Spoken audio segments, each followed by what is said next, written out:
सुनसान रात में चांदनी ने काले आसमान को रोशन कर रखा था। पेड़ पर एक पक्षी बैठा था। इसकी तीखी लाल आंखें थी जो खासकर रात में किसी को भी डरा दे। अचानक आंखें सिकुड़ी, नीचे देखा तो जमीन पर एक ताजा लाश पड़ी थी। तभी कहीं से एक पैर पास आते ही एक आवाज गूंजी, बधाई हो मेजबान, आपने यूनशियन सेक्शन के शिष्य को खत्म कर दिया है। पहला मिशन पूरा हुआ। वो सिर्फ एक लाश नहीं थी, लड़की के पीछे लाशों का एक बड़ा ढेर लगा था। एक आवाज कानों में गूंजती रही, अब तुम विलेन बनने के काबिल हो। कहीं और कोई बड़ी स्क्रीन के सामने बोल रहा था, ये सभी आपके पंथ के शिष्य थे। किसने सोचा था पलक झपकते ही सबका सफाया हो जाएगा। एक लड़का कुर्सी पर बैठा क्रूरता से मुस्कुराते हुए माउस क्लिक कर रहा था। मुझे वाकई प्रतिभा की पहचान है जो इतना बढ़िया मेजबान चुना। तभी वो छोटा पक्षी अचानक उड़ गया। वो उड़कर लड़की के हाथ पर बैठा और वो बोली, तुमने ही तो कहा था कि ये लोग मरने लायक हैं। वैसे भी मेरे पास कोई चारा नहीं था। सिस्टम की आवाज आई, सही, अगर टास्क पूरे नहीं किए तो मैं तुम्हें खत्म कर दूंगा। अपने हाथ पर बैठे पक्षी को चुपचाप देखते हुए लड़की सोच में पड़ गई। उसे याद आया कि उसकी एक और पहचान है, मैं रुआन शियाओली हूँ। 3 दिन पहले मुझे शियाओ यी नाम के सिस्टम ने बचाया था। अस्पताल के बिस्तर पर सिस्टम पूरी जानकारी के साथ मेरे सामने आ गया। क्या तुम ये दुनिया दोबारा देखने के लिए एक नया जन्म लेना चाहते हो? पर इस सौदे की कीमत है कि तुम्हें इस सिस्टम का विलय। और बाद में उसे एहसास हुआ कि उसका मिशन आसान नहीं था। इसका काम नाम की तरह ही 3000 दुनियाओं में विलेन बनना है, यानी हत्या, आगजनी, दुनिया की तबाही, साजिश और बदनामी जैसे सारे बुरे काम करना। और उसका निभाया किरदार भी बहुत खास था। पहली मेजबान का नाम रुआन ली था, जो इस दुनिया में यूनशियन संप्रदाय के मुखिया की सबसे छोटी कनिष्ठ बहन थी। संप्रदाय की नंबर 1 सुंदरता, बचपन से ही उसमें जन्मजात अमर क्षमता थी और वह सभी की नजरों में थी। लेकिन एक बार साधना के दौरान वह क्यों विचलन में चली गई और उसका अमर शरीर नष्ट हो गया। रुआन ली को अमर लोक से निकाल दिया गया। अपना रूप बनाए रखने के लिए वह सालों से शिष्यों को मारकर उनकी कोर ऊर्जा से गोलियां बना रही थी। रुआनली का मकसद शिष्यों को मारकर उनकी मुख्य ऊर्जा हड़पना है। उसने बिना बहस किए बस पूछा, ठीक है, अगला मिशन क्या है? सिस्टम मास्टर या झाओ यी ने अपने पैर क्रॉस किए और कहा, आपके पास 3 मुख्य मिशन है। एक है शिष्यों को मारना, दूसरा है यूनशियन संप्रदाय के मुखिया को मारना, और तीसरा मिशन पूरा करने के लिए दुनिया के हीरो के हाथों मारा जाना है। यह सब सुनकर वो हैरान रह गई। मैं पहले 2 तो समझ गया, पर आखिरी के लिए मुझे जानबूझकर अपनी मौत क्यों तलाशनी है? खलनायक को नायक के हाथों मरना ही चाहिए। जाहिर सी बात है। ओह सही, इस दुनिया का हीरो आपके वरिष्ठ भाई का पहला शिष्य है। मैं सच में देखने के लिए उत्सुक हूँ कि वो इस छोटी आंटी को कैसे मारेगा।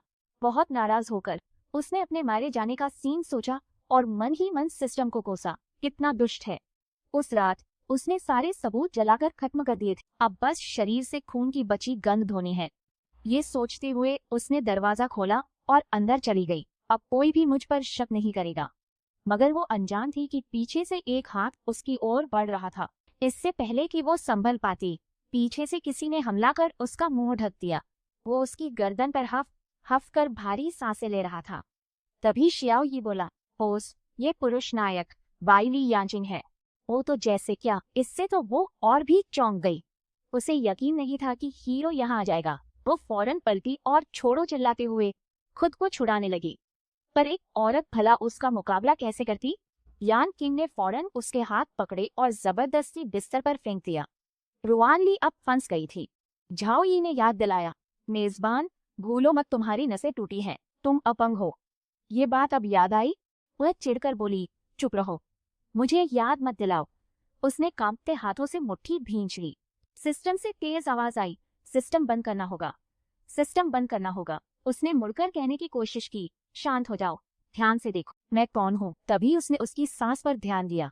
कुछ तो यकीनन गलत था। यांचिंग ने धीरे से आंखें खोली और सामने वाले इंसान को घूर कर देखा। उसका चेहरा तमतमा रहा था और वो पसीने से लथपथ था। शिशु, तुम क्यों हो? उसने हांफते हुए कहा, माफ करना शिशु, मुझे लगता है किसी ने मुझे फंसाया है। फिर उसने मुश्किल से पूछा, इस हाल में मेरी मदद कर सकते हो? उसने शांत होकर कहा, एक पल रुको। उसे दूर मेज पर पानी का बेसिन दिखा। नशे में इस बच्चे को देख उसने भागने की बेताबी में उस बेसिन से शोर करने की कोशिश की और फिर ठंडे पानी की छींटे सीधे उनके चेहरे पर। ओह, मुझसे तो पूछो ही मत, मैं तो बिना वजह के पूरी भीग गई। उसने मुड़कर यान किंग का मुंह दबाते हुए पूछा, अब होश में आए? वो सामने वाले को देख रही थी। क्या वो ठीक हुआ? लगता है दवा का असर अब भी है। बोलते हुए उसकी आवाज कांप रही थी। शिशु, मैं लगता है मैं अब भी हो। तो शिशु को तुम्हारा सिर? उसने बिना कोई रहम दिखाए कहा। फिर से पूछ रही हूँ, क्या इस बार तुम ज्यादा होश में हो? उसके चेहरे पर पानी बह रहा था जब उसने कहा, हाँ धन्यवाद शिशु। झाओ यी को भी कहना पड़ा, तुम कितनी निर्दयी हो। पर किसी वजह से यान किंग रुआनली के दरवाजे पर घुटने टेके था। उसके शिशु, उसकी आंखों में उलझन और चिंता थी। उसे हाल की बात याद आ गई। शिशु ने कहा था, जाग गए हो तो बाहर निकलो। वो गहरी सोच में थी। शिशु ने कुछ नहीं कहा। लगता है वो नाराज है। हाँ, मेरी हरकत से तो कोई भी लड़की नाराज होगी। वह घुटनों पर बैठा सोच रहा था कि अगर इससे उसका गुस्सा शांत हो जाए तो वह कल तक सजा में बैठने को तैयार है। 1 घंटे बाद दरवाजा खुला। रुआनली बड़े शान से बाहर निकली और उसे देखकर पूछा, तुम अब तक यहाँ क्यों हो? यान सिंह ने विनम्रता से कहा, संप्रदाय का नियम है, कही बात पूरी करनी होगी। मैं मुख्य शिष्य हूँ और मुझे नियमों का पालन करना है। गंभीर होकर बोला, मुझसे गलती हुई। और शिशु डर गए। शिशु शांत नहीं है तो मैं जाने की हिम्मत नहीं कर सकता। मुझे सजा दीजिए शिशु, उसने आह भरते हुए कहा। मैं बिल्कुल भी नाराज नहीं हूँ। वह अंदर जाने को मुड़ी और याद दिलाया, मैं तुम्हें सजा नहीं देना चाहती। बात यह है, मुझे अपनी भावनाएं छुपाने की आदत है। वैसे भी तुम्हें जानबूझकर फंसाया गया था, तुमने वो जानबूझकर नहीं किया। ये इस तरह घुटने टेकना ही काफी है। इसे मेरी तरफ से चेता। भविष्य में ध्यान रखना कोई तुम्हें नुकसान न पहुंचाए। अब तुम जा सकते हो। उसकी बात सुनकर वो हैरान रह गया। वो उठकर अपने कमरे में चला गया, पर उसके कदम भारी लग रहे थे। उसकी आंखों में मानो एक पूरी कहानी बसी थी। उसे अचानक गुरु की बातें याद आ गईं। यान किंग, तुम बाकियों जैसे नहीं हो। तुम में कुदरती प्रतिभा है और तुम हमारे संप्रदाय की उम्मीद हो। उन्होंने यान किंग का सिर थपथपाकर कहा, स्वर्ग के लाडले गलतियां नहीं करते, याद है ना? एक आज्ञाकारी बच्चे की तरह उसने हाँ कहा। सालों तक गुरु की शिक्षाएं उसके साथ रही। बाकी शिष्यों के लिए एक मिसाल बनो। अहंकारी मत बनो, कमजोर मत पड़ो, निराश मत हो, कभी कोई गलती मत करना। वो शब्द, शिष्य आज्ञा मानता है। फिर शिष्य की आवाज, जा सकते हो, सजा नहीं दूंगी। दिल में गर्माहट। पहली बार किसी ने ऐसा कहा। एक लड़की चिल्लाते दौड़ी, शिष्यों। वो शिष्या झाओ जियाने ही थी। उसने दौड़कर नखरे से यान चिंग का हाथ पकड़ लिया। आप कहाँ थे? शिष्यों, आप ठीक हैं? मैं आपको हर जगह ढूंढ रही थी। यान किंग का चेहरा उतर गया। तियानी का हाथ झटककर जोर से बोला, नाटक खत्म हुआ। फौरन घड़ियाली आंसू बहने लगे। ये लोग इतनी जल्दी क्यों रोते हैं? शिष्यांग, मुझसे नाराज हो? मुझे नहीं पता था।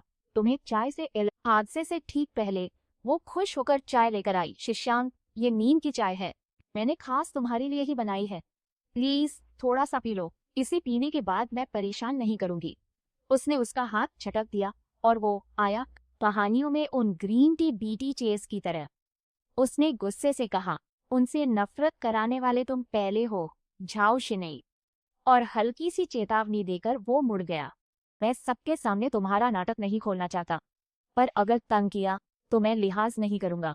उसने पैनकेक से भी तेजी से मुंह फेरा और सोचने लगी, लगता है इस बार मेरा ये प्लान फेल हो गया। पर वो भी कोई बेवकूफ तो नहीं थी और साफ साफ सोचने लगी, शीशियांग ने चाय पी तो थी, फिर वो इतने होश में कैसे है? तभी उसे एक दहला देने वाली बात याद आई। वह अभी अभी पहाड़ के पीछे की तरफ ही तो गया था। कहीं ऐसा तो नहीं? सुबह वह कोहनी पर टिककर अपनी यादें देख रही थी कि झाओ यी ने आकर याद दिलाया, तुम यहाँ खलनायक बनने आई हो, आराम करने नहीं। मैंने तुम्हारी मुश्किल बढ़ाने का फैसला किया है। तुम्हें हर 2 महीने में किसी को खत्म करना होगा। हे। उसकी यादें देखकर उसने हैरानी से पूछा, झाओ यी, आखिर एक विलेन को इन्हें क्यों मारना है? अपने अगले लक्ष्यों को दिखाते लाल घेरों को घूरते हुए वो उलझन में थी कि उसे इन्हें क्यों मारना है। मेरा मतलब, ये लोग ही क्यों? शियाओ यी ने समझाया, क्योंकि अमर संप्रदाय के ये शिष्य जरूरी नहीं कि अच्छे लोग हों, यह सब तो बस एक टल जिन शिष्यों को तुमने मारा। कुछ महीने पहले ट्रेनिंग के लिए पहाड़ से उतरते वक्त उन्होंने नीचे के घरों में घुसकर वहां की बेटियों से जबरदस्ती की थी। ये सुनकर उसे थोड़ी सहानुभूति हुई। तो जरूरी नहीं कि हर खलनायक बुरा ही हो। उसने जो किया, मैं उससे सहमत हूँ। तभी बाहर दस्तक की आवाज से उसका ध्यान बंटा। यान सिंह ने झुककर कहा, शीशु, संप्रदाय प्रमुख ने जरूरी काम से बुलाया है। हमेशा की तरह उन्हीं ठंडी आंखों के साथ कृपया हमारे प्रतिनिधि के रूप में महत्वपूर्ण मामलों पर चर्चा करने के लिए यूनक्सियन संप्रदाय की ओर बढ़ें। और फिर वे दोनों आगे बढ़ गए। पूरे रास्ते वह उसे घूरता रहा। वो मुड़ी और पूछा, कल रात सोए नहीं? बुरा सपना देखा? सपने में क्या था? नजरें चुराते हुए उसने कहा, बस एक सपना।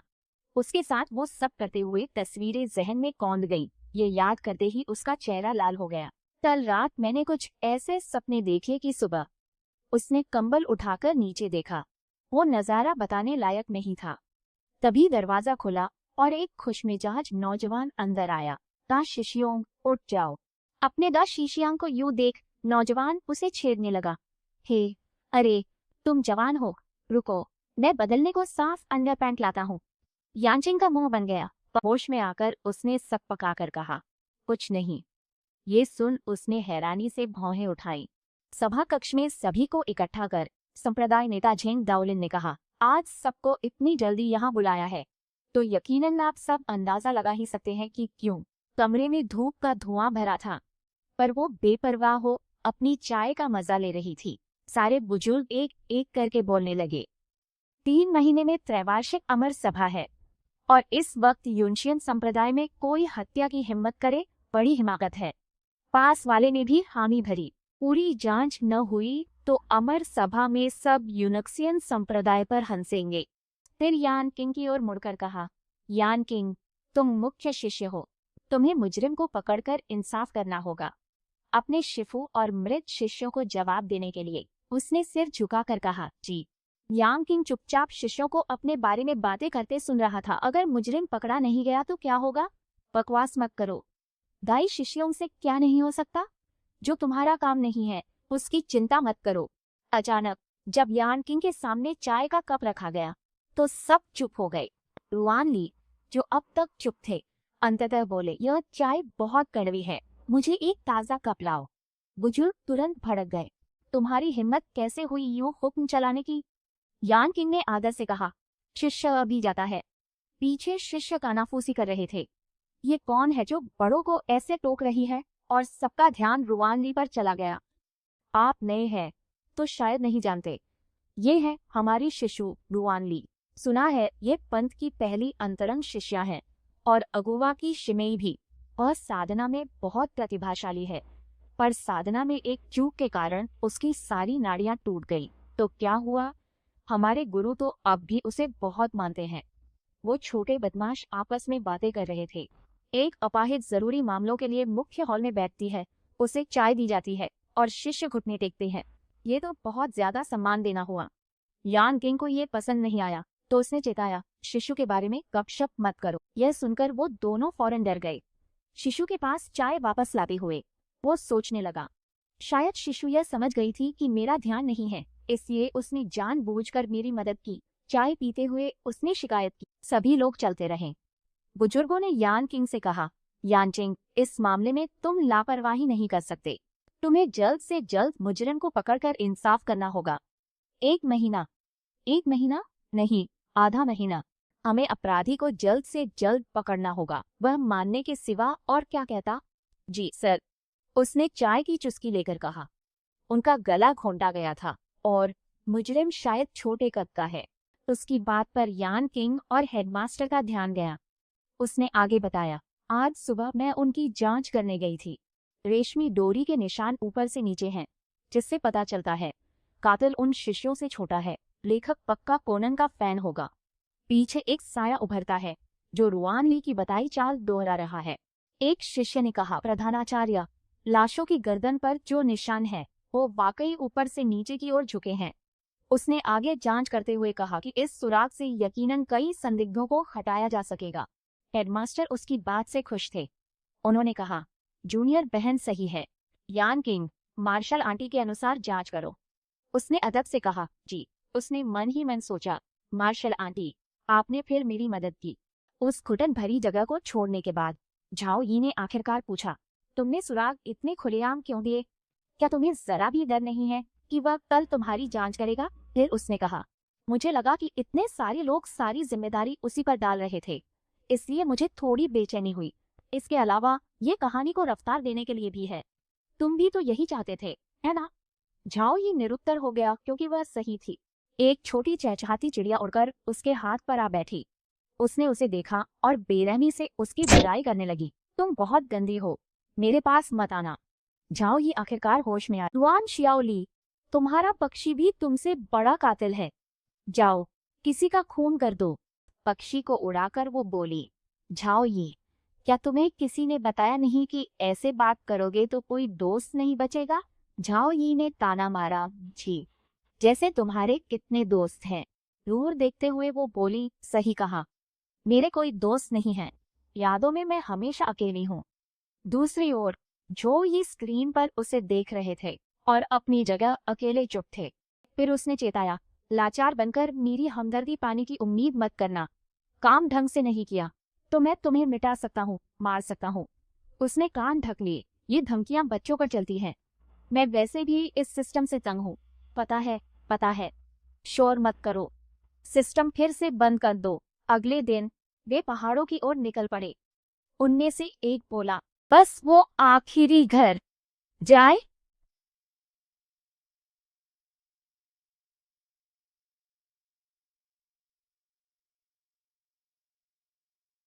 झाओ किया नहीं।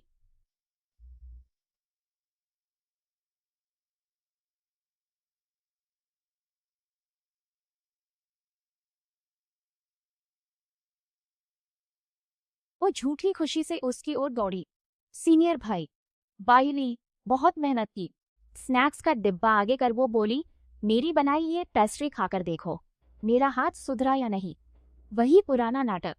इस लड़की से तो हीरो भी तंग आ चुका है। उसने रूखेपन से साफ इनकार कर दिया, कोई जरूरत नहीं। पिछली बार मैंने साफ कहा था ऑस्कर को उसे अवार्ड देना है। उसने फौरन एक दयनीय चेहरा बना लिया। सीनियर ब्रदर, क्या आप अब भी उस बात पर नाराज हैं? पर मैं आपसे सच में माफी मांगता हूँ। उनके पीछे लोग तुरंत कानाफूसी करने लगे। प्यारी सी बहन की क्या गलती माफ नहीं हो सकती? सीनियर बैली कितने बेरहम हैं। हम साइड किरदार बस चुपचाप तमाशा देखें। उस लड़की ने तुरंत डिब्बा यान किंग के हाथों में थमा दिया। सीनियर ब्रदर, आप मुझे माफ न करें तो भी चलेगा, पर खुद को इतना थकाकर अपनी सेहत खराब मत कीजिए। बस आप ये डिब्बा ले लीजिए, मैं चली जाऊंगी और आपके केस में दखल नहीं दूंगी। डिब्बे में सोना है या क्या, जो इतना जोर दे रही है? कहीं जहर तो नहीं? हमारा हीरो भी सतर्क है, इसलिए वो बेरुखी से मना कर देता है, रास्ते से हट जाओ। पीछे से एक जानी पहचानी आवाज सुनकर वो चौंक गई। किसी की नेकी को ठुकराने और बदी में आखिर क्या फर्क है? हाथ में स्मारक पट्टिका लिए वह देवी लग रही थी। उदासीन चेहरा और जबरदस्त आभा। कौन उससे मुकाबला करता? वह तुरंत मुड़ा। शिशु, तुम आ गए, यह है। वह बोल पड़ी, ज्यादा ही आजाद। कोई काम नहीं था तो मैं किताबें पढ़ रही थी। आप लोगों को इससे क्या? उसकी बातें सुनकर झाओ कियानी को शर्मिंदगी हुई। उसने आदर से कहा, शिशु, आपकी शिक्षा शिष्य समझ गया है। उसने सोचा, शिशु, आपने मुझे फिर बचा। उसने दांत भींचे। वो हार मानने को तैयार नहीं थी। अगर ऐसा है तो शियाने अब चलती है, ताकि सीनियर ब्रदर की जांच में दखल न हो। अलविदा। फिर वह भाग गई। बाई रुआन ली के सीनियर भाई बाई ली के पास से गुजरते हुए उसे उनका असामान्य रिश्ता नजर आया। पीछे भीड़ में से किसी ने फुसफुसाया, वो बेकार शिशु रुअन ही है ना? है तो खूबसूरत, पर जुबान बहुत तेज है। जरा भी बड़ों जैसी नहीं लगती। लगता है उसकी बातें जूनियर सिस्टर झाओ के लिए ही थी। आजाद होते ही एक छोटा पक्षी बिजली की तेजी से उड़ा। उस युवक ने भी पक्षी को देखा, पर उसे क्या पता था कि पक्षी उसके सिर पर चोंच मारेगा, जिससे वो जंगल में जोर से चीख पड़ा। आ! फिर पक्षी रुआनली की ओर उड़कर मासूम चेहरा लिए उसके कंधे पर आ बैठा। उसने उसे छेड़ा। ना समझ पक्षी, शरारत करके सीधे मुझ पर बैठ जाते हो? इससे तो सबको पता चल जाएगा कि तुम मेरे हो। मारने के बाद कुछ देर के लिए दूर उड़ जाओ, इससे उन्हें और गुस्सा आएगा। सिर पर चोंच खाया युवक बेचारा बनकर चिल्ला। सीनियर ब्रदर बाइली, इस तेज जुबान वाली ने युनशियन सेक्ट में इतना खूंखार पक्षी पाला है। मुझे लगता है यही अपराधी है। इसे कड़ी पूछताछ के लिए ले जाना चाहिए। उसकी बात पूरी होने से पहले ही यान किंग ने किसी को टोक दिया, रस्सियां लाओ। वह बहुत खुश था, लगा सोना मिल गया। हमारे बड़े भाई बाइली वाकई समझदार है। सोना नकली पाते ही यान कियान ने गुस्से से आदेश दिया, इस शिष्य को बांधो जिसने मुसीबत खड़ी की है, और 100 कोड़े मारने के लिए अनुशासन हॉल ले जाओ। यह देख वो चिल्लाया, तुम लोग रुको वरिष्ठ भाई। उसके जानलेवा इरादे साफ थे।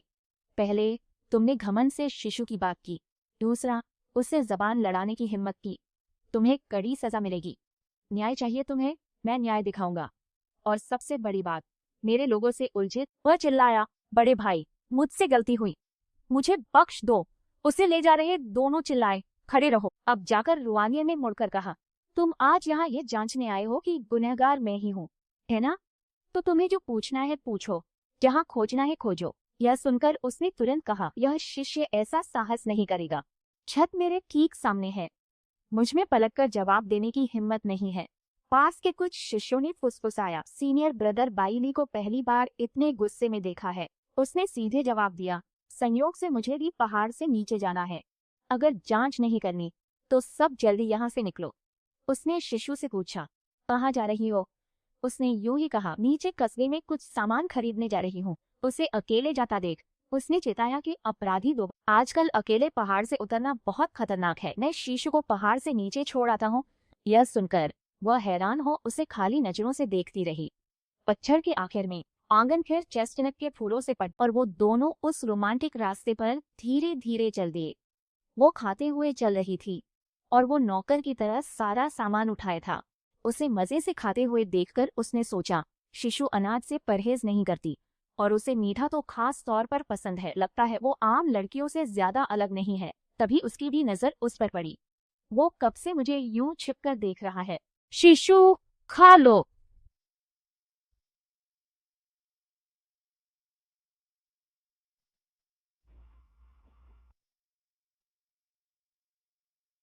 शिफू अक्सर कहते हैं कि बड़े भाई होने के नाते मुझे छोटे शिष्यों के लिए एक मिसाल कायम करनी होगी। उनकी बात खत्म होने से पहले ही उसने उनके मुंह में पेस्ट्री का एक टुकड़ा डाल दिया। तुम बहुत ज्यादा बोलते हो, उसने उसे देखकर कहा। खाना था तो पहाड़ के नीचे ही क्यों नहीं कहा? तुम बस पूरे रास्ते मुझे खाते देखते रहे। वो चबाते हुए नजरें फेरने लगा, जिससे शिशु मुझ पर हंस पड़ा। यह सुनकर उसने भी पूछा, बस अपनी राय बताओ, यह चेस्टनट कैसा लगता है? उसके कानों की नोक लाल हो चुकी थी। बहुत मीठा, धीमी आंच पर भुना हुआ, बिल्कुल सही, बस ऐसा ही। वह उसे सवालों के साथ पीछे छोड़कर आगे बढ़ गया। वह हर बार अचानक इतनी तेजी से क्यों चलता है? अपने पुराने घर लौटकर वह अपनी खरीदी हुई चीजों को गले लगाते हुए अंदर घुसी। किताब पकड़े, आसपास देखकर वह चुप हुई। फिर सोचा, किताब से बालों की लट गायब है, इसलिए वो जानबूझकर पहले मेरे साथ नीचे आया, फिर बाकी शिष्यों को यहाँ खोजने भेजा। आखिरकार वो बोली, झाओ, इस हीरो से निपटना सच में आसान नहीं। अगर यूं ही चलता रहा तो मैं जल्दी पकड़ा जाऊंगा और मिशन यहीं खत्म हो जाएगा, है ना? पीछे से शियाओ ये खुशी से हंसा।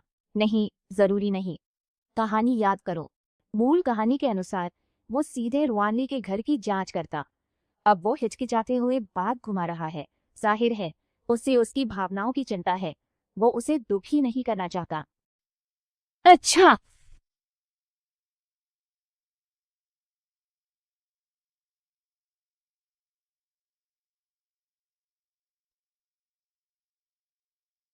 तो ऐसा शानदार नायक एक शातिर खलनायिका पर फिदा है।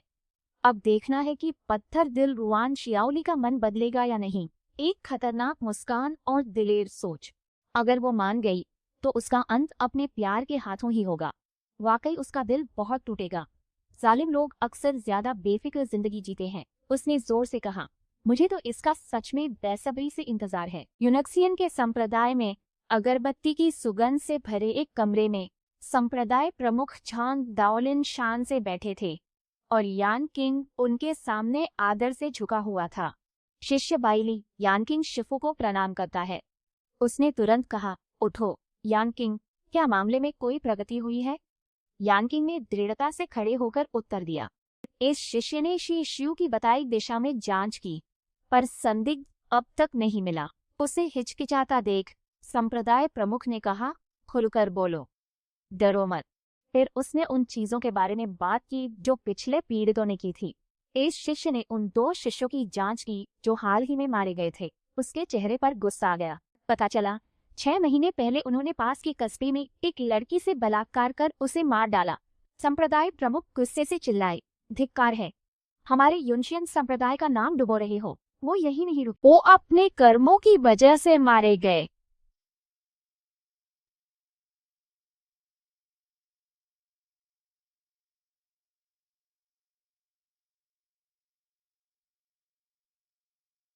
इसलिए इस शिष्य को शक है कि अपराधी का निशाना बहुत खास है। उसने जिन शिष्यों को मारा वे सब बुरे काम करने वाले थे। इस तरह लगता है अपराधी स्वर्ग की ओर से न्याय कर रहा है। दूसरे संप्रदाय के नेता सहमत हुए। जारी रखें, यांग किंग ने फिर कहा, ये अपराधी आम लोगों से बहुत अलग लगता है।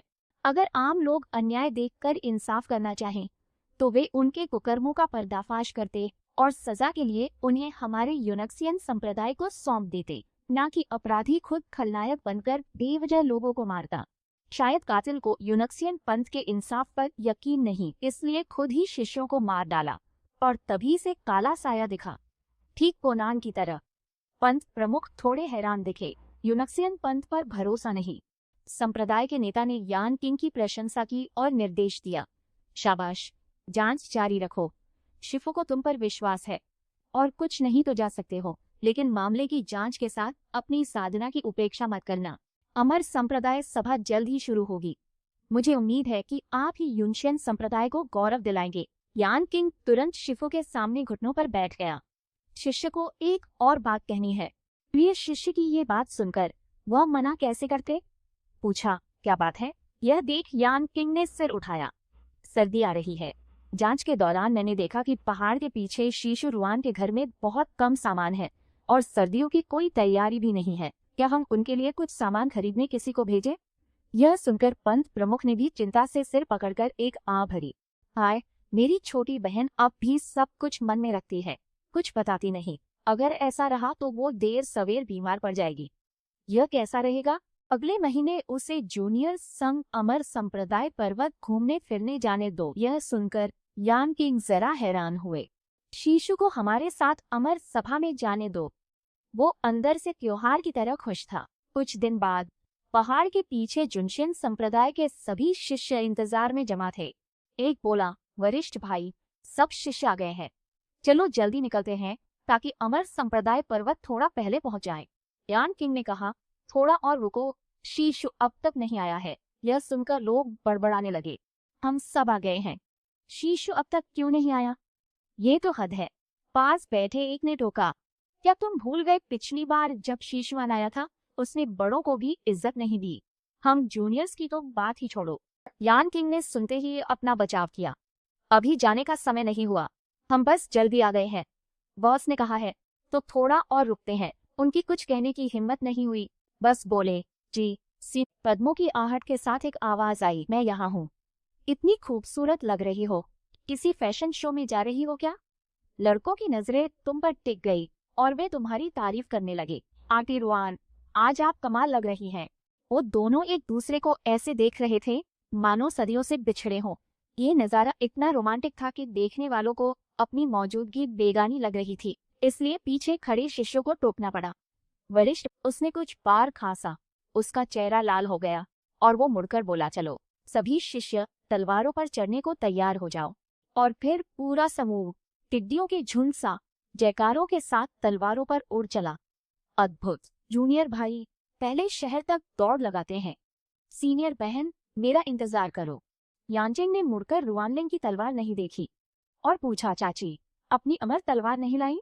उसने शांति से कहा, यान किंग, मैं तलवार से उड़ नहीं सकती। तभी उसे लगा कि शायद उसने दुखती रग छेड़ दी है। हैरानी है चाची, आप तलवार पर उड़ नहीं सकती। एक साधक होकर भी तलवार पर न उड़ पाना आपको बुरा लगता होगा। उसने सोचा, चाची पहले ही उदास थी, अब वो कितनी दुखी होंगी। वो तो पिछली चींटी थी। आखिर इस तलवार उड़ान में क्या खास है? बहुत उबड़ खाबड़ है, चक्कर आ जाते हैं। इससे अच्छा तो शहर से घोड़ा लेकर आराम से नजारे देखते हुए चलो।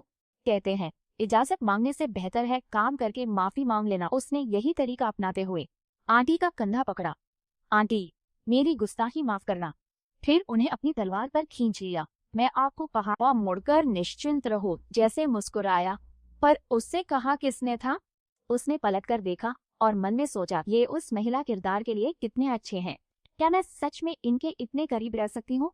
खैर, जब वे इतना उत्साह दिखा रहे हैं तो उसने भी उनके कपड़े कसकर पकड़ लिए। सच में अगर उसने कसकर नहीं पकड़ा होता तो वह गिरकर तुरंत मर जाती।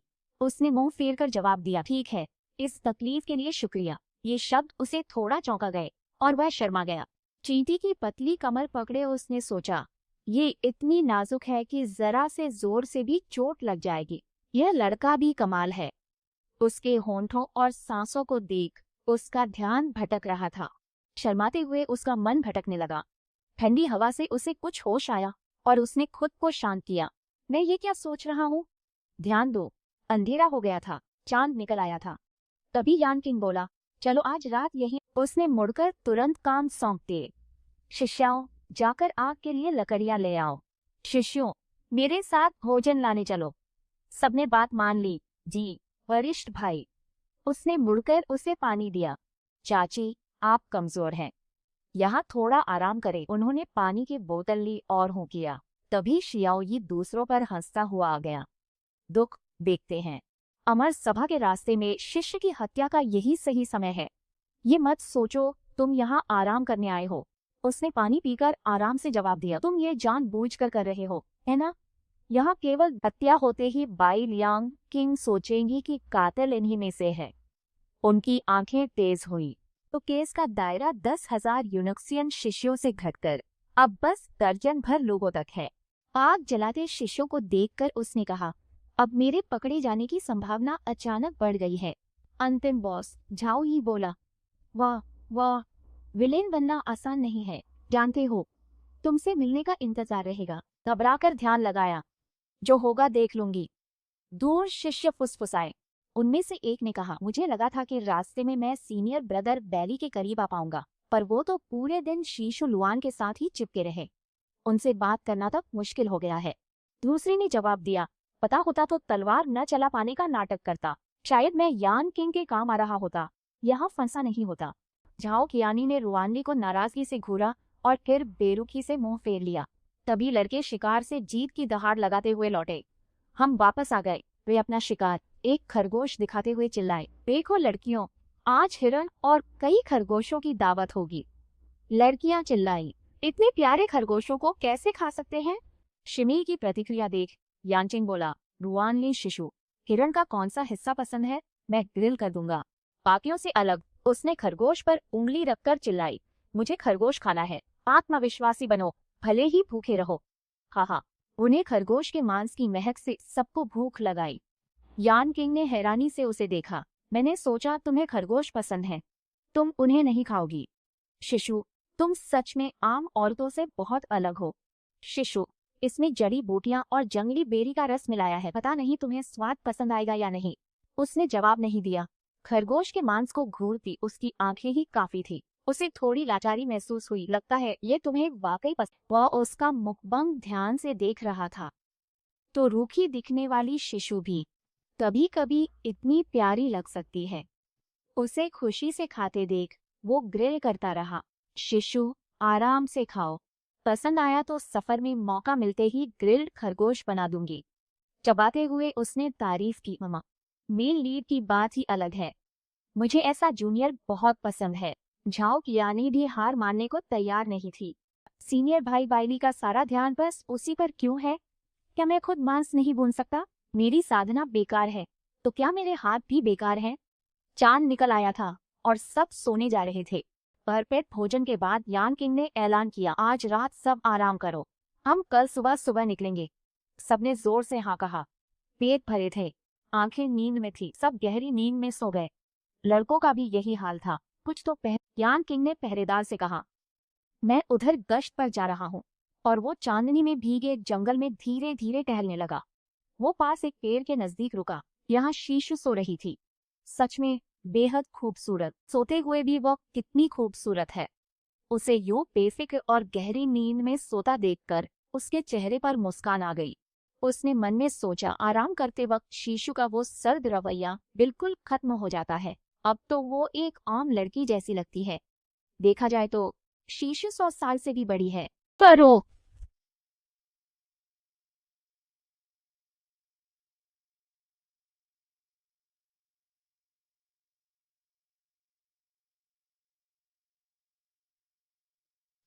शीशु।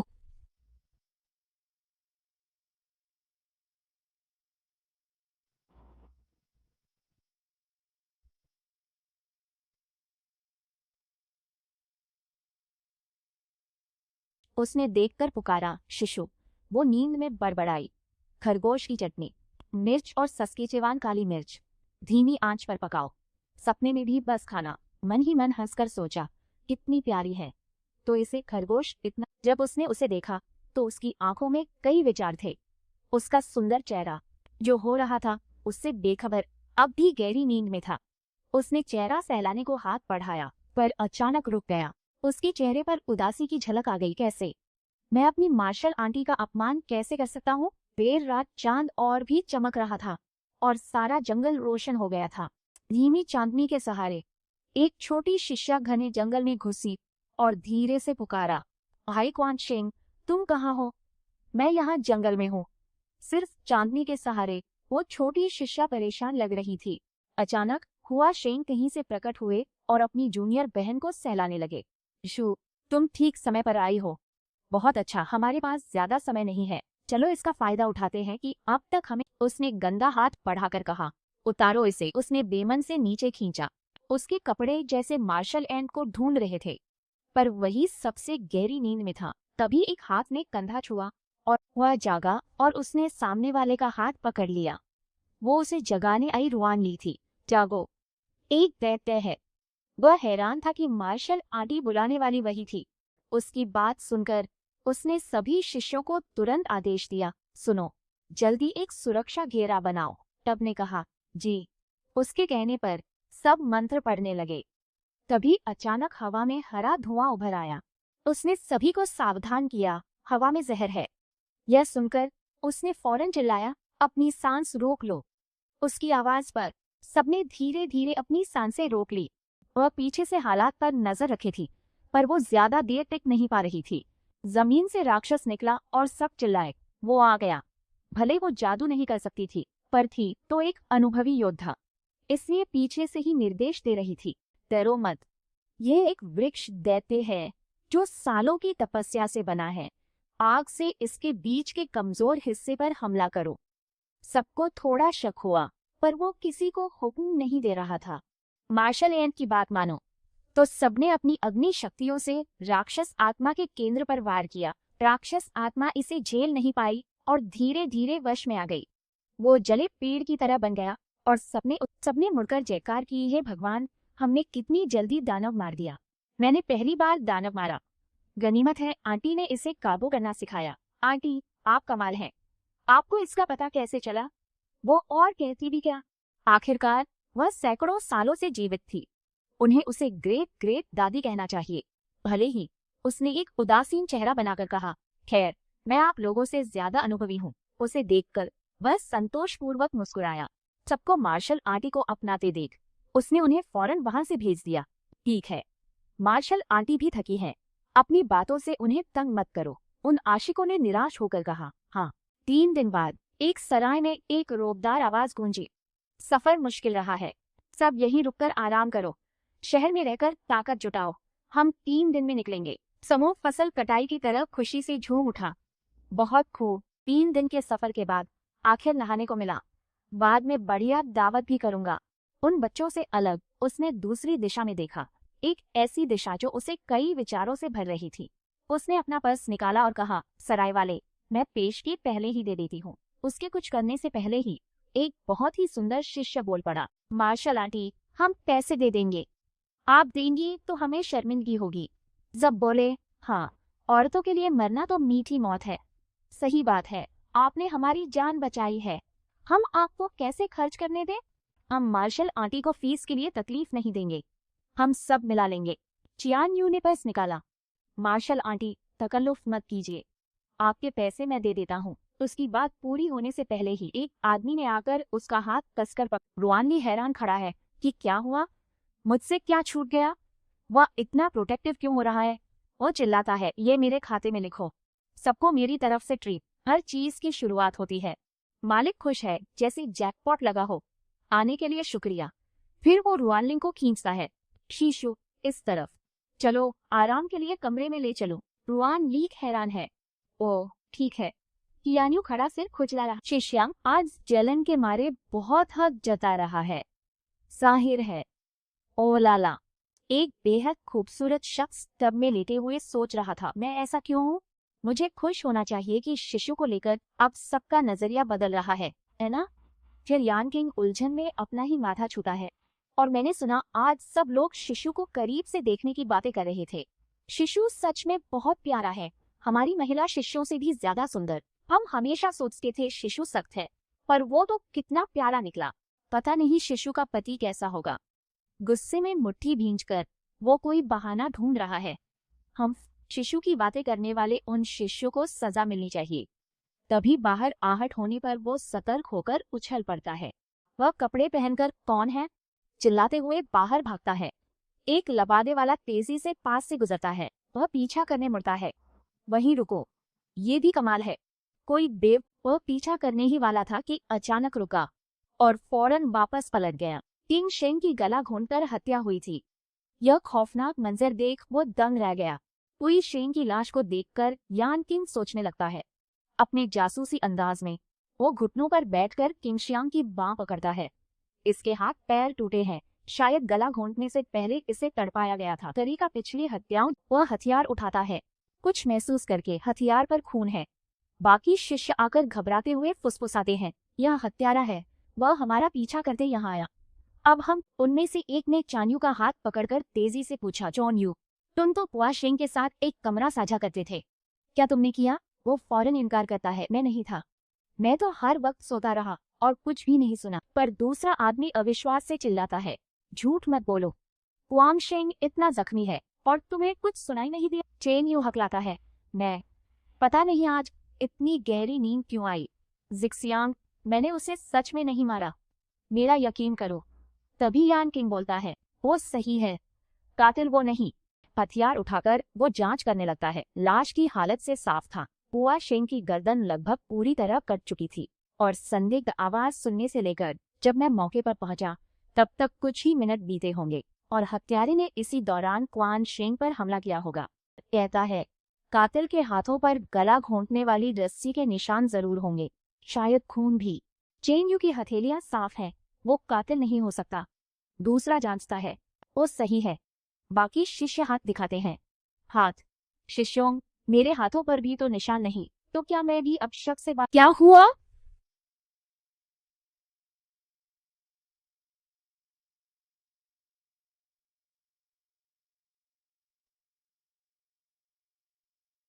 वह समझाते हैं, शिशु, एक शिष्य मारा गया है, मैंने घावों की अच्छे से जांच की है, यह भी उसी कातिल का काम है। पीछे खड़ी शिष्याओं में खलबली मच गई। क्या कोई मर गया, कौन मरा। लगता है ये क्वान शेंग है। यान शिंग ने कहना जारी रखा, शिष्यों को शक है कि कातिल के हाथों पर यकीनन चोट के निशान होंगे। सभी पुरुष शिष्यों की तलाशी हो चुकी है, बस महिला शिष्यों की होनी बाकी। यह सुनकर उसने तुरंत आदेश दिया, महिला शिष्याएं पंक्ति में खड़ी हो जाओ और अपने हाथ दिखाओ। निरीक्षण के लिए महिला शिष्याओं ने आदेश प्राप्त किया। हाँ शीश। उनमें से एक को फौरन चिंता हुई। फिर शिष्याएं जांच के लिए लुआंग यी और यान किंग के सामने कतार में लग गईं।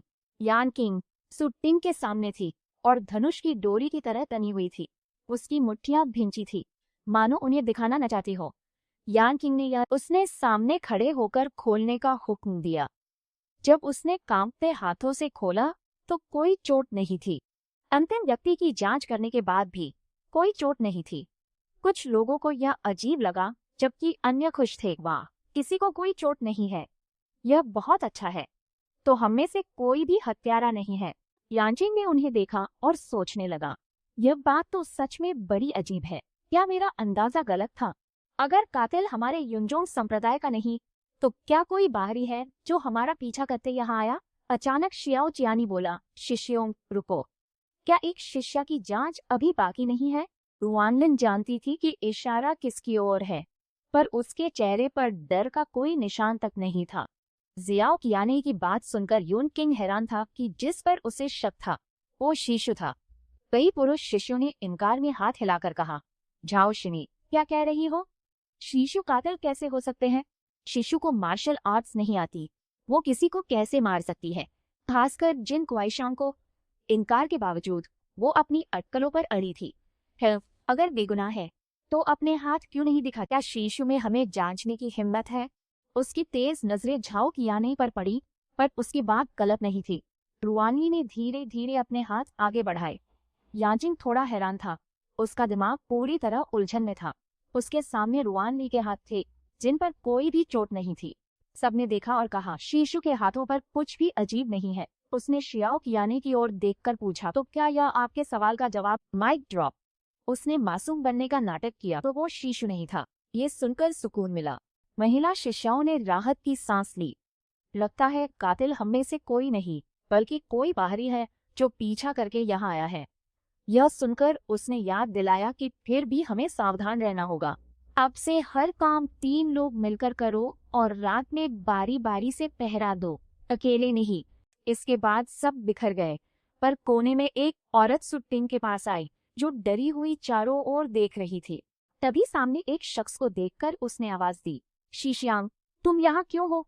यान शिंग ने पलटकर पूछा, यह तुमने ही किया है ना? सुटिंग ने उसकी नजरों से बचते हुए मुंह फेर लिया। सीनियर भाई, आप यह क्या कह रहे हैं? मुझे समझ नहीं आया। वह कोनन की तरह कहने लगा, तुम्हारी महक हूबहू क्वान शेंग के कमरे जैसी है। पहले ही वो महक हल्की थी, पर सूंघने पर उसकी हथेली पर अब भी खुशबू बाकी थी। यह महसूस करते हुए उसने सुटिंग का हाथ पकड़ लिया। अगर मैं गलत नहीं हूँ तो वो नशीला अगरवुड अब भी तुम्हारे हाथ पर लगा है। क्यों?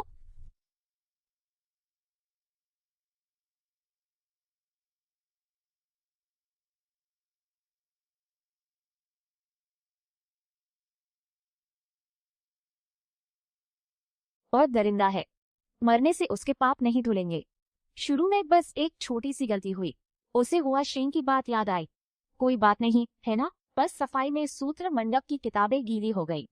इल्जाम बड़े भाई ले लेंगे, जब तक किसी को पता नहीं चलेगा सब ठीक रहेगा।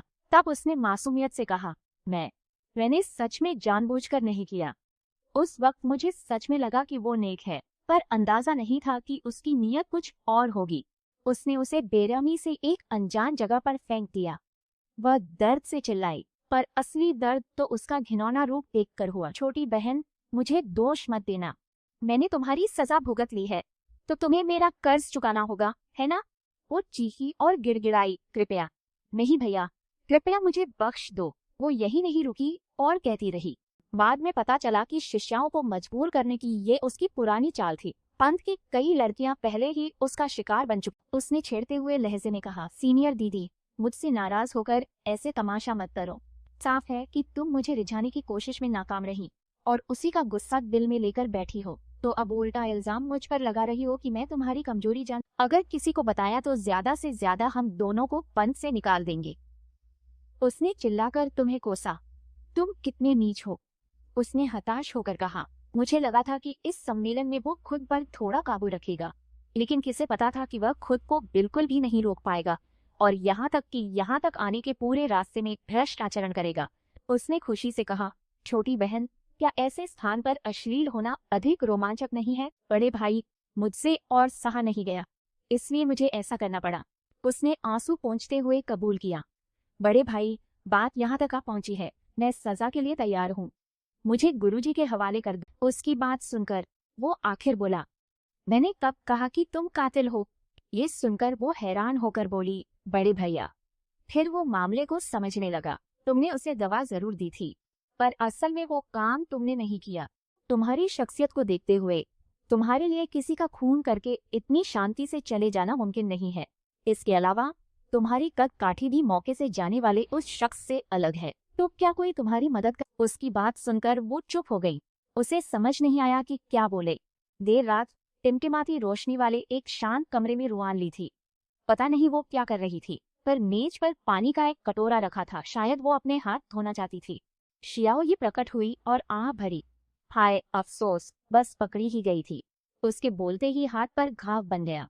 उसने हाथ देखकर पलटकर कहा, तो क्या इस तारीफ के लिए आपका शुक्रिया? जाओ यी ने कहा, घाव छुपाने के लिए मेकअप इस्तेमाल किया है। तुम्हारी एक्टिंग भी कमाल की है। तुम सच में एक अच्छी विलेन बन सकती हो। चांद बादलों में छिपा और मूसलाधार बारिश होने लगी। एक नन्ही सी चिड़िया चहचहाकर उसके कमरे में आ गई। उसने उसे पकड़ लिया। अब तुम वापस आना सीख गए। फिर शरारत से उसे छुपाकर उसी पर इल्जाम लगाया, लेकिन उसका दोष लगाना बहुत अजीब था। अगली बार काम करते हुए चेकी तो खबरदार, मैं तुम्हारी चोंच तोड़ दूंगी। दरवाजे पर बैठकर उसने उसे सुखाया। यह नजारा बहुत मनमोहक था। तो शेंग चैन से पहले सो किंग ने कुआई शेंग को नींद की धूप से बेहोश कर दिया। हाथ में चाकू था, पर उसका पूरा शरीर कांप रहा था और वो वार करने की हिम्मत नहीं कर सकी। वो उलझन में थी कि उसे मारे या नहीं। आखिरकार उसने गिरने की आवाज से वो सन रह गई। आखिर हिम्मत हारकर वो मुंह ढककर रो पड़ी। मैं ये नहीं कर सकती, मुझसे नहीं होगा। तभी कदमों की आहट हुई, कहानी की परी जैसी जो लड़की के रोने पर आती है, लेकिन यह परी अलग है, समझे। इस आहट से सुटिंग चौंक गई। पता नहीं भूत है या राक्षस। पहले भागना होगा, मारना बाद में। अगर मैं पकड़ा गया तो मैं गया। शियाओ यी ने रुआन ली से कहा, रुआन शियाओ ली, कोई तुमसे पहले इस कमीने को निपटाना चाहता है। तुम्हारे लिए तो और हथियार लेकर अंदर आए। रुआन ली ने शियाओ यी को याद दिलाया, काम करते वक्त प्लीज तुम अपना मुंह बंद रखो। झाओ यी ने आराम से जवाब दिया, मुझे बिल्कुल उम्मीद नहीं थी कि तुम उस महिला शिष्य की मदद करोगे। तुम्हारे लिए बेहतर होता अगर तुम उसे ही दोषी बनने देते। असल में उसने वो छोटा पक्षी छोड़ा और कहा, हम बुराई से बुराई का मुकाबला करना स्वाभाविक है। मैं एक कमजोर लड़की को क्यों गिरने दूं? पक्षी को उड़ते देखना। उसने जारी रखा, इसके अलावा अगर मैं मिशन पूरा नहीं करती तो क्या तुम मुझे तुरंत नहीं मार दोगे? तुम्हें वो साफ याद है, पर हीरो को बेवकूफ बनाना तुम्हारी सोच जितना आसान नहीं है। उसकी बात खत्म होते ही दरवाजे पर दस्तक हुई। यान किंग बोला, शिशु सो गए? मैं कहा। शियाओ यी ने रुचि से नाटक देखा। निर्दयी अक्सर बेफिक्र ही जीते हैं। तुम्हारी मुसीबत आ गई। यान किंग अंदर आया। उसके सामने अब भी वही शांत लड़की थी। उसकी पतली उंगलियां धीरे धीरे कप में पानी डाल रही थी। यान किंग ने चारों ओर देखकर कहा, शीशु, यहाँ एक हत्या हुई है और कातिल अब तक पकड़ा नहीं गया। तुम दूसरी शिष्याओं से मिलोगी नहीं। उसने जवाब दिया, मुझे अकेले रहने की आदत है। चिंता की कोई बात नहीं, मैं बड़ी हूँ, वे असहज होंगे। उसने बात बदली, शिशु, चटकीले रंग या और कुछ?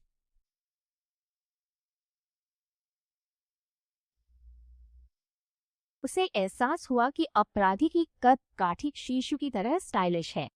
उसे सुटिंग से हुई बात याद आई। सुटिंग को साफ तो नहीं दिख रहा था, पर उसे हल्के कदमों की आहट सुनाई दी। उसने अंदाजा लगाया कि काले कपड़ों में शायद कोई औरत थी। लेकिन जब हमला हुआ, सुटिंग को छोड़कर बाकी सभी महिलाएं ग्रुप में थीं। उसने फिर से उसकी ओर देखा। सिर्फ शीशु ही अकेली है जिसका कोई अलीबी नहीं। उसने जवाब दिया, कोई जरूरत नहीं, मैं अपनी चीज खुद खरीद सकती हूँ। मुझे इतने सामान की जरूरत नहीं। उसने चाय का कप उठाया, तुम आजकल बहुत थक गए हो, जल्दी बैठो, चाय पी लो। उसे यूं देख वो और परेशान हो गया। क्या सच में शिशु पर शक करूं? परेशान होकर कप देखते हुए उसने उसे पुकारा, शिशु, क्या मैं तुम्हारे हाथ देख सकता हूँ? उसकी बात सुनकर जैसे वक्त थम गया। यह सुनकर वो चुप रही। वह अब भी जवाब के लिए रुका था।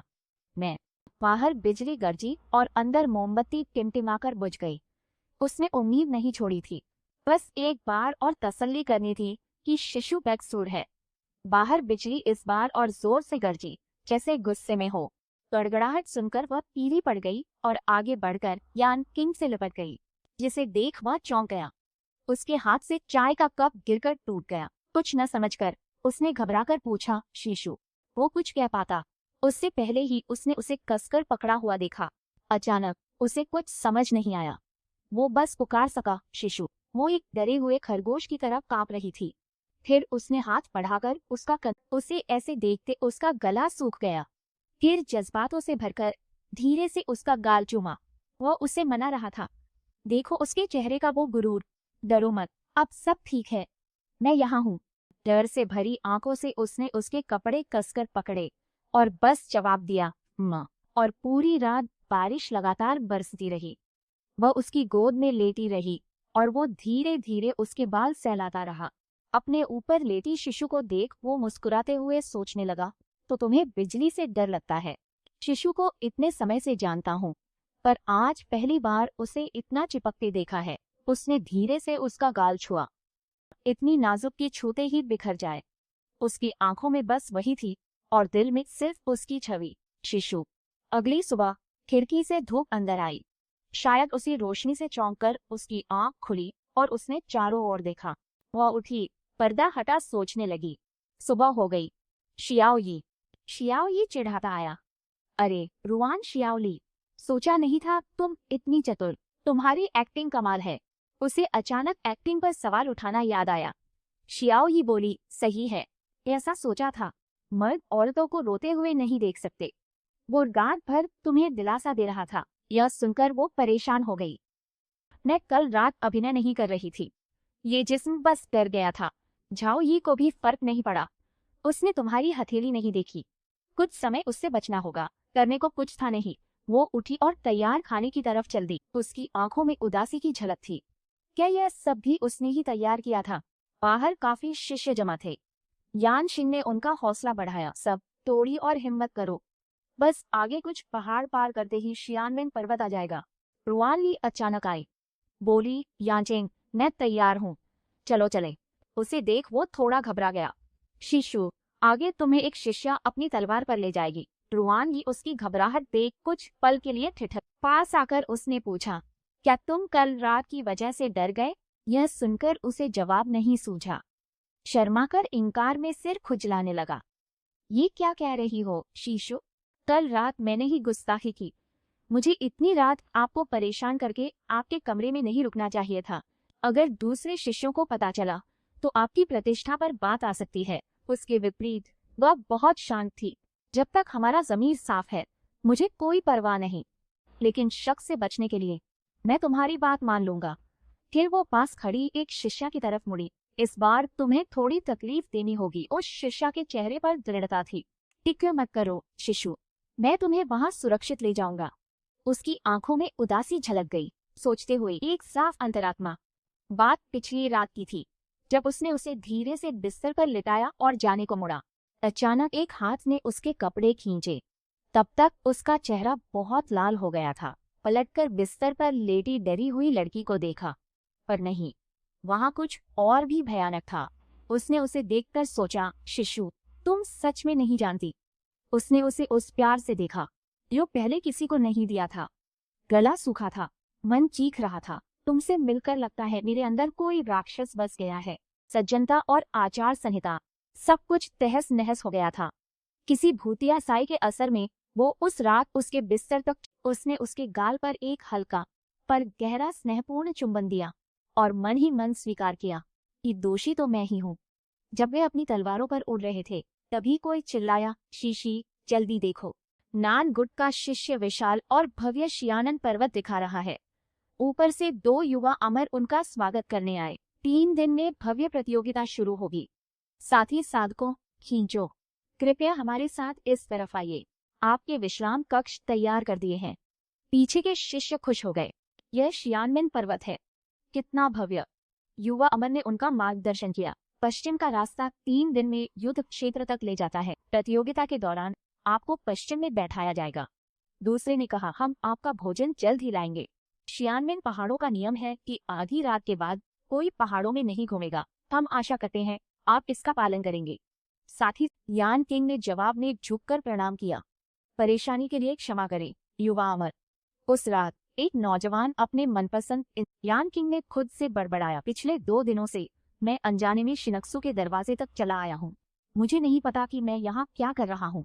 उसका चेहरा सोच में डूब गया, पर अवचेतन में मैं यही रहना चाहता हूँ। वो उसी के ख्यालों में डूबा था, उसे अपना बनाना चाहता था।